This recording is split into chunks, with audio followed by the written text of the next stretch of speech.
El modo más común de regular la expresión genética en bacterias es a nivel de transcripción. Esta forma de control implica que la síntesis del RNA puede ser incrementada o disminuida. La regulación transcripcional involucra la acción de dos tipos de proteínas regulatorias: los represores, que se unen al DNA e inhiben la transcripción, y los activadores, que se unen al DNA y aumentan la transcripción. Existen dos definiciones importantes que parecen obvias, pero son relevantes para una mejor comprensión de estos procesos. Una es el control negativo, que se refiere a la regulación transcripcional mediada por proteínas represoras, y el control positivo, que se refiere a la regulación transcripcional mediada por proteínas activadoras. El control positivo, al negativo primero. El control negativo se presenta en dos modalidades. El represor, una vez sintetizado, es completamente funcional y se une al DNA e impide la expresión de los genes bajo su control.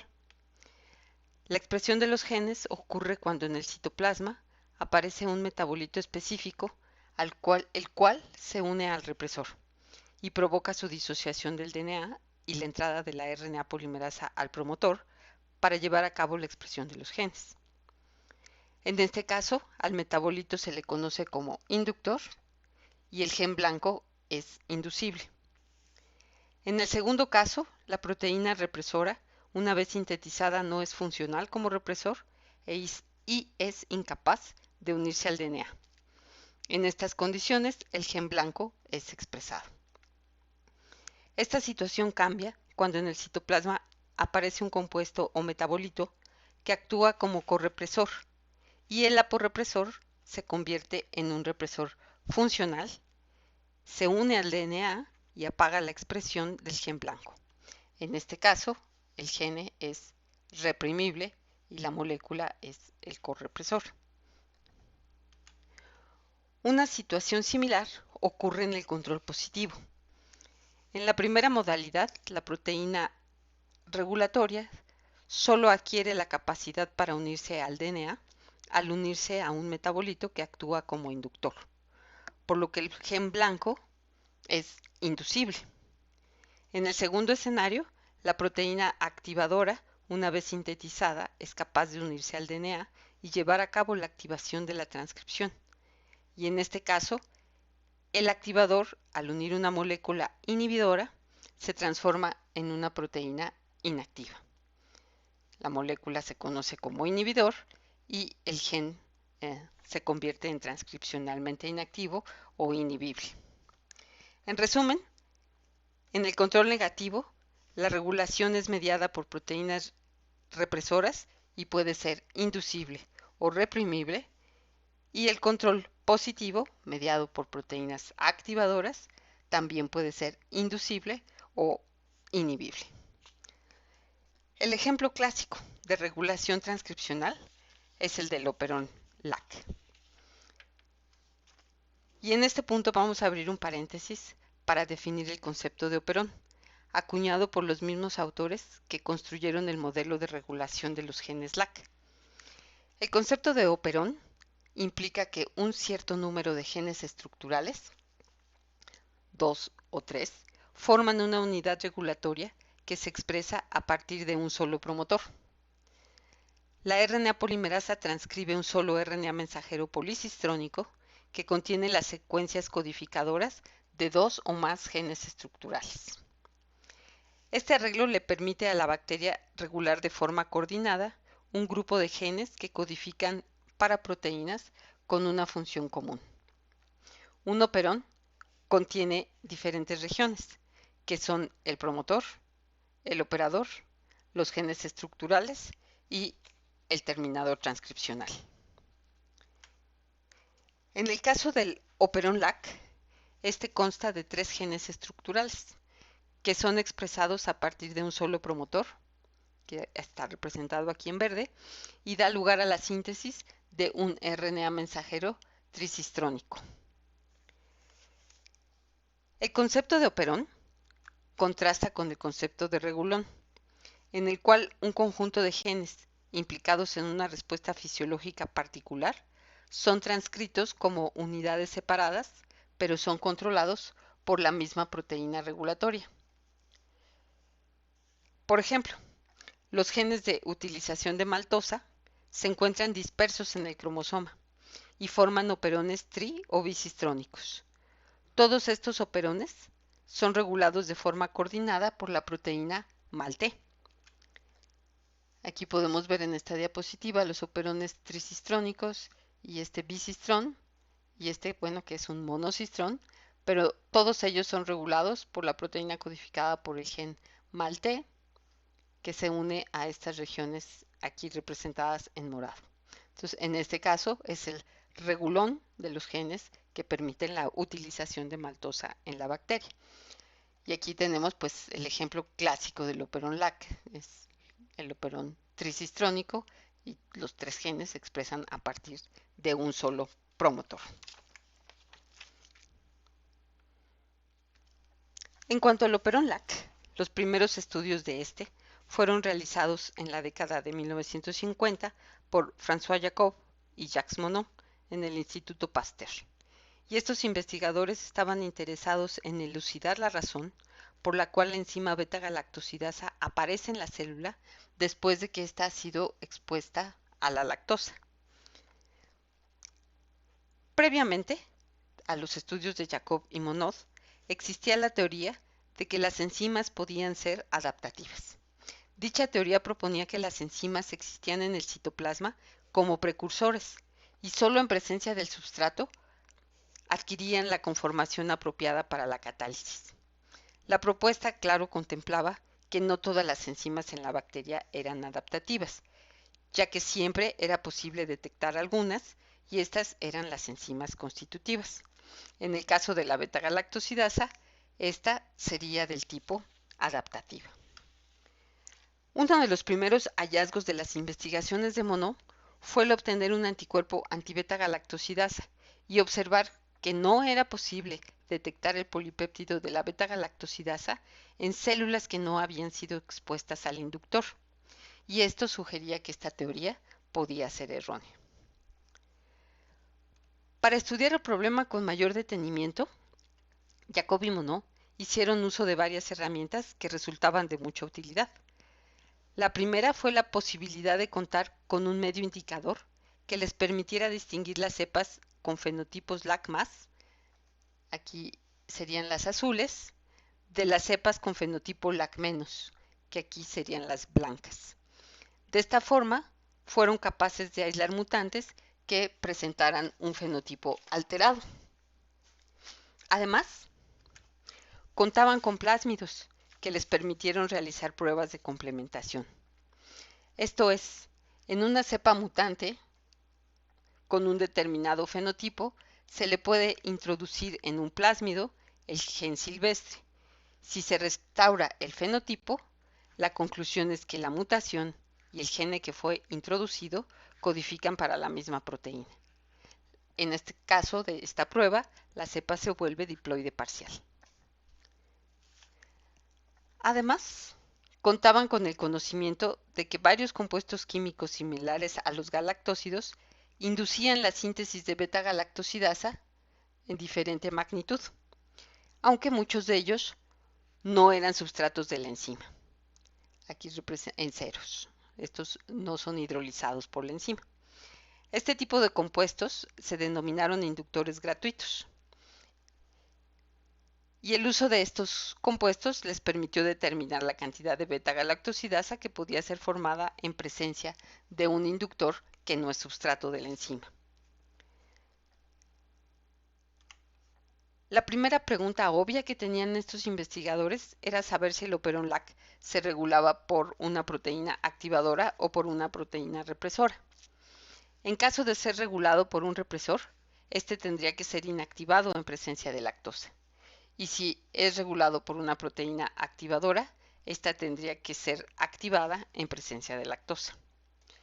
Y para empezar por el final de la historia, los experimentos genéticos demostraron que la regulación involucra un mecanismo de control negativo que es inducible. Ahora sabemos que esta regulación está mediada por el represor LAC y que el inductor es la alolactosa que se une al represor y lo inactiva. En la parte superior de la figura se muestra el operón LAC, que consiste de los genes que codifican para la beta-galactosidasa, que es LAC-Z, el mouse se va, aquí está, LAC-Z, LAC-Y, que codifica para la lactosa, para la permeasa de la lactosa, y LAC-A, que codifica para la transacetilasa de galactósidos. El operón cuenta con su propio promotor, LAC-B, aquí representado en verde, y la región que controla el operón, denominada operador, ubicada inmediatamente después del promotor, aquí representada en amarillo. En esta misma región se encuentra el gene LAC-I, aquí representado en rojo, que codifica para el represor del operón LAC, y la proteína se denomina como LAC-I o represor LAC. El gen LAC tiene su propio promotor, y el mouse no me deja señalarlo, pero ahí se ve también representado en verde, tiene su propio promotor, y lo que es importante decirles es que el hecho de que tenga su propio promotor es que no es parte del operón LAC. La expresión de LAC-I es constitutiva y con un bajo nivel de expresión. Este es el promotor del gene LAC-I. Cuando la lactosa entra en la célula, la acción de la beta-galactosidasa hidroliza la lactosa y en ocasiones la reacción produce alolactosa, que es el disacárido con un enlace beta 1,6 en vez del enlace beta 1,4 de la lactosa. Como ya les dije, el verdadero inductor de LAC-I es la alolactosa.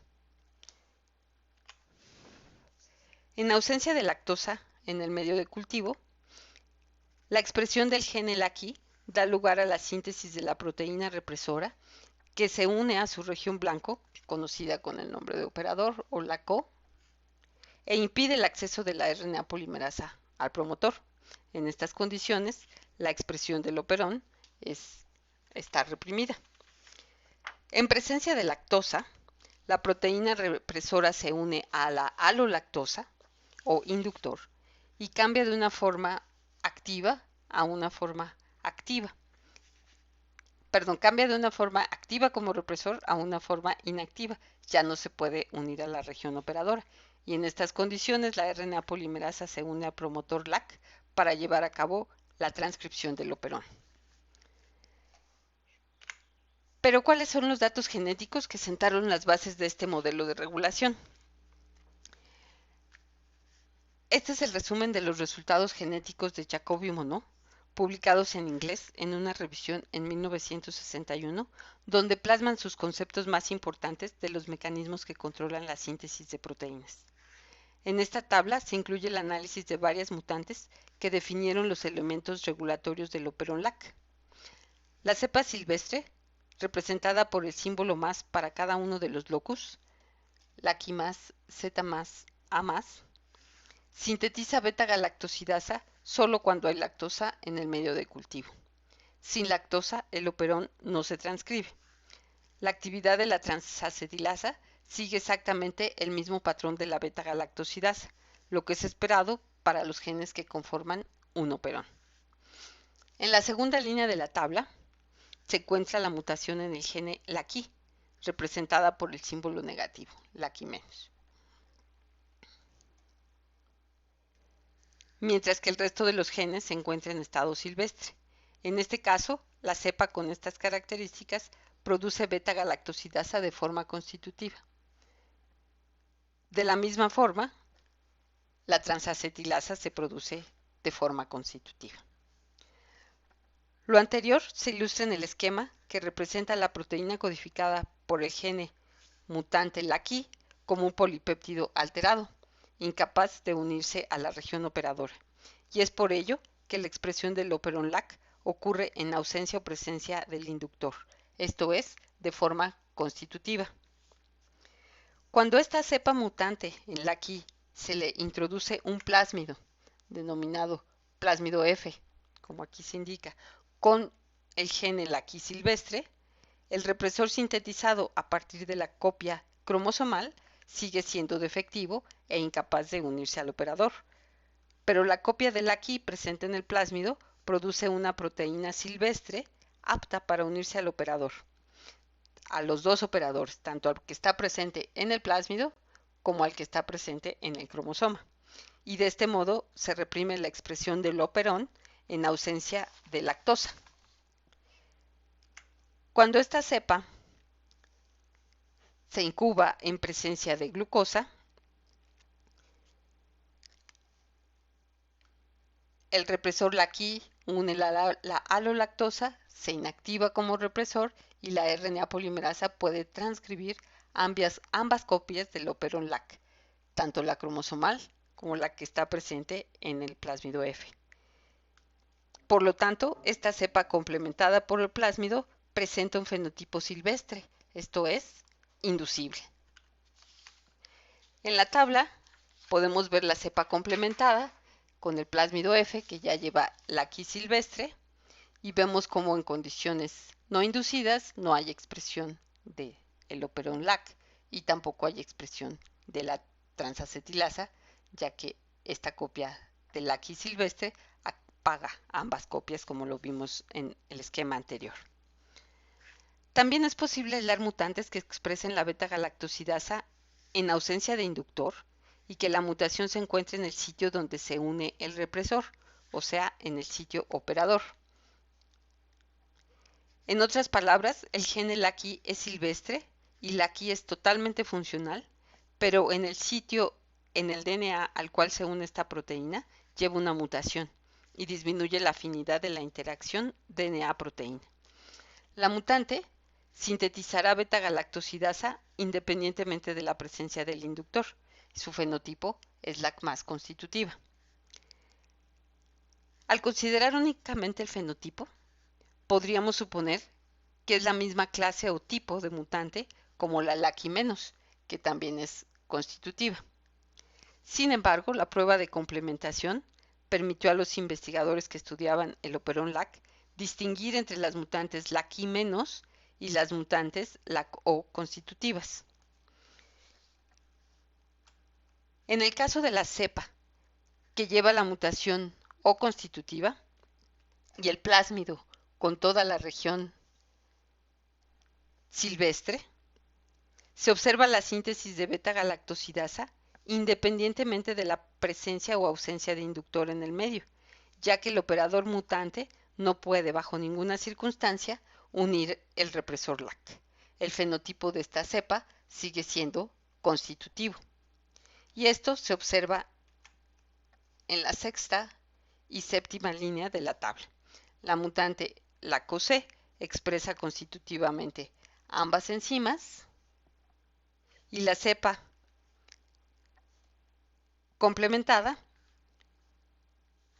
sigue siendo, este mouse cuesta mucho trabajo manejarlo, la cepa complementada sigue presentando niveles altos de beta-galactosidasa, a diferencia de la cepa LAC-I-, que cuando se complementa presenta un fenotipo ya inducible. Y esto se debe, como lo veíamos en la diapositiva anterior, que este operador es incapaz de unir a la molécula represora.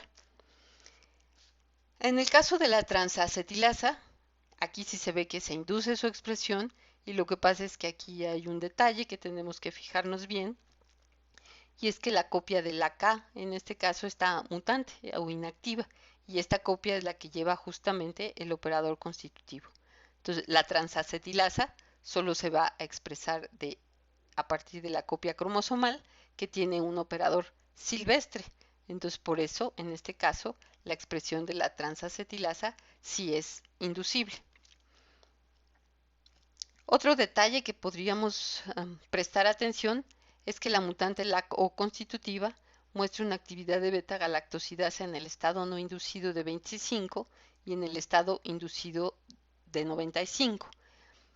Y uno ingenuamente podría esperar que en el estado no inducido el número pudiera ser mayor a 25, más cercano a 100, como es el nivel de actividad que muestra la cepa LAC-I-.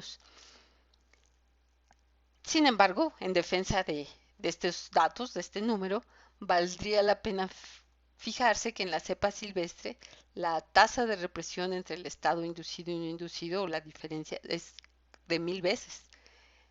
y aquí apenas es de 4 veces, o sea, sí hay una reducción en el efecto represor ocasionado por la mutante en el operador constitutivo. Simplemente hay que reflexionar porque este número no es más alto, más cercano a 100, como en el caso de la Lucky menos, y nos quedamos con un número de 25. Entonces eso se queda de tarea. Otro tipo de mutantes, aisladas por Jacob y Monod, presentaban un fenotipo Lac menos, independientemente de la presencia o ausencia de inductor. En este caso, la mutación afecta la región codificadora del LACI y provoca la síntesis de un represor insensible al inductor, que da como resultado un superrepresor, de ahí el superíndice S de la letra S en LACI superrepresor, se pega al operador y no puede ser inducido. Al introducir en esta cepa el plásmido con la región LAC silvestre, se observó que el fenotipo era LAC menos dominante, esto es, el superrepresor se une al operador presente en el cromosoma y en el plásmido e impide la expresión de ambos operones, aunque el inductor se encuentre presente. En la tabla publicada por Jacob y Monod, esta mutante y su complementante se encuentran en las líneas 4 y 5. En ambos casos se observan niveles de expresión muy bajos para la beta-galactosidasa y para la transacetilasa, tanto en la mutante como en la cepa complementada con los genes silvestres. En épocas más recientes, se determinó que el represor LACI oligomeriza, formando un complejo tetramérico, y esta es la forma la que se une al operador. En la región amino de la proteína se encuentra el sitio de unión al DNA y en la región carboxilo se encuentran los determinantes de oligomerización. La estructura cristalina demostró que el LACI consta de dos dominios globulares marcados como Core Domain 1 y Core Domain 2, un dominio de unión a DNA del tipo hélice vuelta hélice conectado al dominio globular 1 a través de una región bisagra, aquí representada en amarillo. Y entre cada uno de los dominios globulares se encuentra la región a la cual se une el inductor, representado por una estrella roja. El descubrir que el represor LAC era un tetrámero permitió explicar un tipo de mutaciones que en su tiempo no pudieron ser explicadas. Dichas mutaciones se denominan como LAC-ID y estas llevan una mutación en el sitio de unión al DNA y por lo tanto su fenotipo es constitutivo. No obstante, al introducir el alelo silvestre a la cepa que lleve el alelo LAC-ID, el fenotipo sigue siendo constitutivo. Este resultado contrasta con la mayoría de las mutaciones en el gen LAC-I que provocan fenotipo constitutivo, las cuales al introducir el gen silvestre recuperan el fenotipo inducible. La falta de complementación de la cepa LAC-ID se debe a la formación del oligómero, en el cual la incorporación de una subunidad defectiva provoca que el represor pierda su capacidad de unirse al DNA, y es por ello que el fenotipo continúa siendo constitutivo. Como se muestra en la imagen, la subunidad defectiva o mutante envenena el tetrámero. El represor LAC-I, sin inductor, se une a su sitio blanco, el operador, que posee una secuencia específica para el reconocimiento del promotor. La unión del inductor, estrella verde, provoca un cambio conformacional en el represor que se propaga hasta alterar la región de la bisagra, lo que se traduce en que el represor no pueda unirse a su sitio blanco. El sitio de unión al represor muestra una secuencia de simetría diada que en la imagen está sobresaliente con un fondo verde. Podemos ver GT, GTG y aquí GT, GTG y bueno, las demás nucleótidos que también tienen la simetría diada.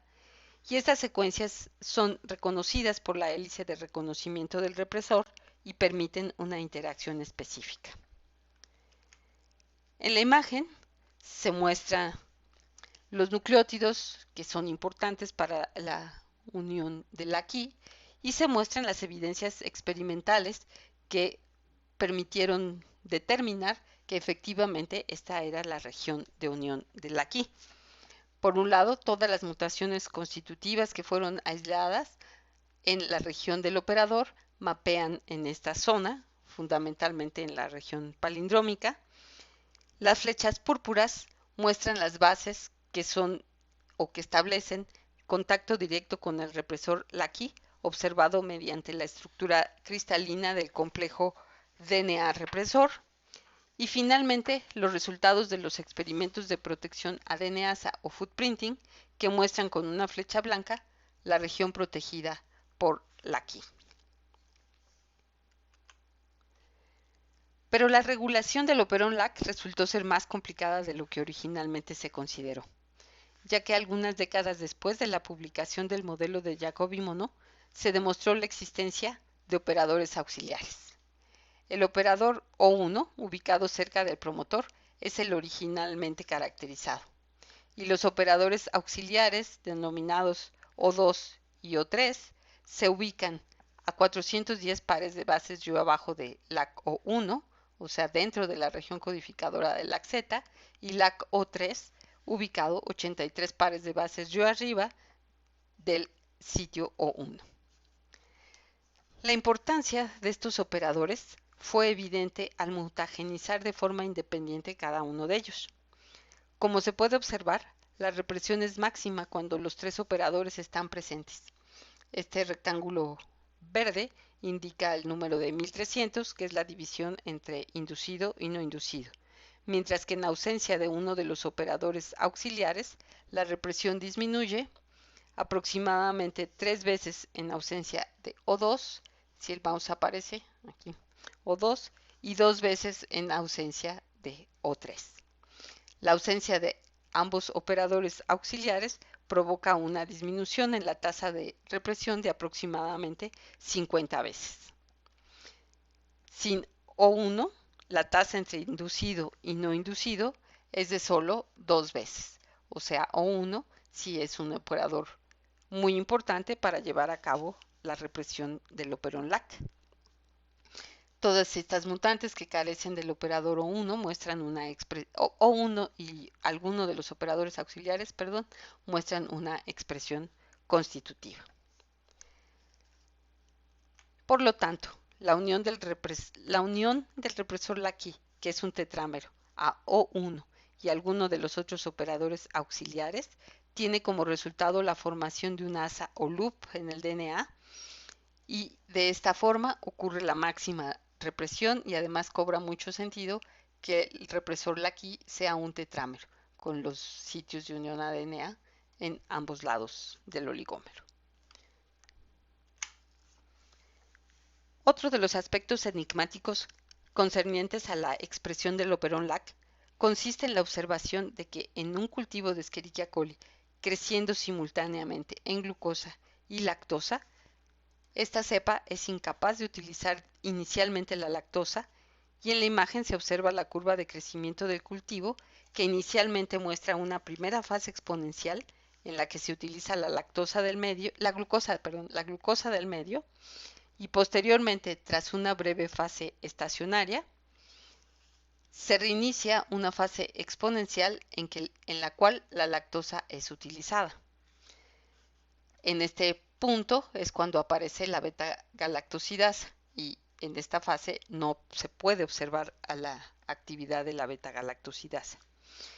Esta forma de crecimiento de dos fases exponenciales interrumpidas por una breve fase estacionaria se denomina crecimiento diáxico.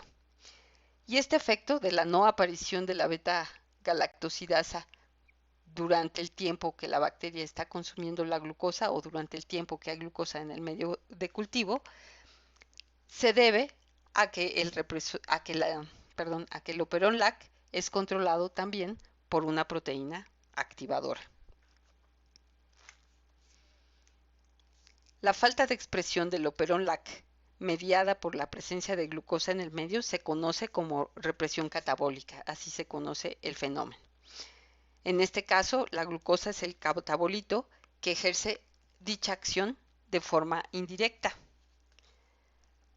La presencia de glucosa en el medio de cultivo provoca diferentes efectos, pero uno de ellos es el prevenir el aumento de la poza intracelular de AMP cíclico, y lo anterior ocurre a través del sistema de fosfotransferasa o PTS, el cual inicia desde fosfenolpiruvato, que dona su grupo fosfato a la enzima E1 del sistema PTS, y el grupo fosfato va siendo transferido entre las diferentes proteínas que conforman el sistema hasta llegar a la proteína E2B, la cual al momento de transportar la glucosa al interior de la célula, la fosforila donándole el grupo fosfato.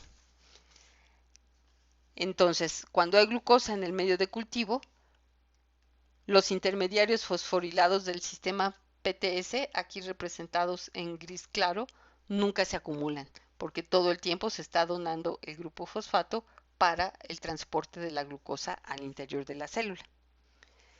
Sin embargo, cuando la concentración de glucosa del medio se reduce, los intermediarios fosforilados empiezan a acumularse y la enzima E2A fosfato es un activador de la enzima adenilato ciclasa, que lo que hace es sintetizar AMP cíclico, y este segundo mensajero se une a la proteína CAP o CRP, la cual en ese estado se convierte en un activador transcripcional del operón LAC. Aquí vemos el dímero de la proteína CRP o CAP unida a AMP cíclico, y esta es la secuencia de reconocimiento de dicha proteína. Esta secuencia está presente en el operón LAC y se encuentra río arriba del promotor a una distancia de menos 55, menos casi 70 pares de bases con respecto al sitio de iniciación de la transcripción. Desde esta posición, la proteína CRP o CAP estimula la unión de la RNA polimerasa al promotor, aquí está la región menos 35, la región menos 10, mediante el contacto con la región carboxilo terminal de las subunidades alfa de la RNA polimerasa. Esto es, brindan un punto adicional de interacción de la RNA polimerasa con la región de control del operón LAC. De este modo podemos tener diferentes grados de expresión del operón LAC. Con alta glucosa y sin lactosa, el operón LAC estará reprimido por la presencia de LACI en el operador.